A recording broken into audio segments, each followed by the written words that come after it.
lumalakas yung bagyo, talagang mga bahay ay natutumba. At nakikita natin yung mga tao umiiyak, no? Dahil yung pinaghirapan nila, yung kanilang kapital nawala, yung bahay na pinaghirapan nawala, no? True. At minsan may mga namamatay pa. Completely, it was burned.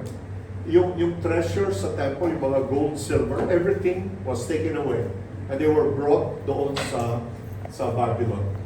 And ang daming pinatay, talagang everywhere in the city, in the country, people were grieving, they were crying. Parang it's a hopeless case. And God gave them a word. God gave them this book para sa kanilang pagdurusa, mananatili ang kanilang pagtingin sa ating Panginoon. At ngayon, wala na tayong ganong karanasan, ano? Pero paiba-iba yung ating mga karanasan. At ganoon din, pagka narinig natin ang gustong sabihin sa atin ng Panginoon, kahit anong pinagdadaanan natin, kahit anong ang darating sa mga buhay natin, we will be able not only to survive, but to thrive. Hindi lang mag-survive, makaraos ka, kundi sa iyong karanasan, makikita mo, wow, mas malakas ako ngayon kaysa 2 months ago. Mas malakas yung faith ko ngayon. Dati-rati, konting problema lang. Parang takot na ako ngayon. Mukhang hindi na eh. Dati-rati, pagka nagalit ako, sa buwan bago ako makapagpatawad. Pero ngayon, 10 minutes lang. Napatawad ko na. Dati-rati, nahiya akong saying, when you look at the destruction of Jerusalem, it was an unexpected blessing. May mga pagpapala na pagka tinignan mo ng malapitan yung nangyari, makikita mo hindi lang pala destruction na nangyari. Meron ding construction na nangyari. Marami ang nawasak at nasira, pero ang kanilang mga pananampalataya, ang kanilang pagtitiwala sa Panginoon, ang kanilang paghanga kay God ay na-construct, lalong lumakas at tumibay, kaya unexpected blessing.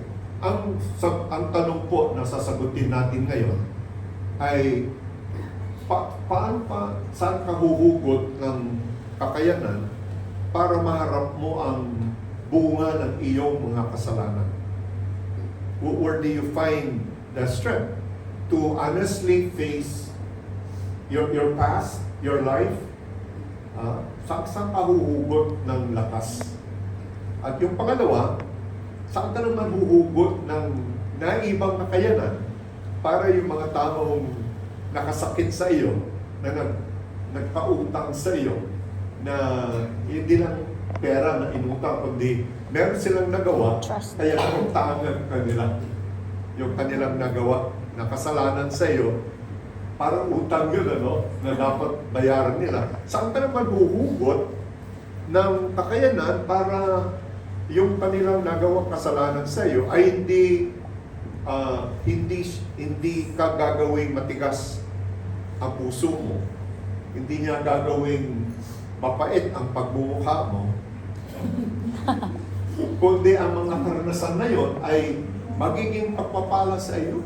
Sa halip na ma-wipe out ka, ma-destroy ka, makakonstruct ka pa ng mga bagay na yun. Can you say amen to that? Yeah. At yun nga, paano tayo mabubuhay sa harapan ng isang Diyos na banal na binibigay niya sa atin, na kanya tayong tinutulungan, no?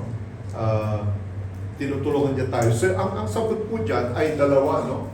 Answer, una, God provides a literary masterpiece. Itong Lamentation chapter 3 ay sagot yan ng Panginoon.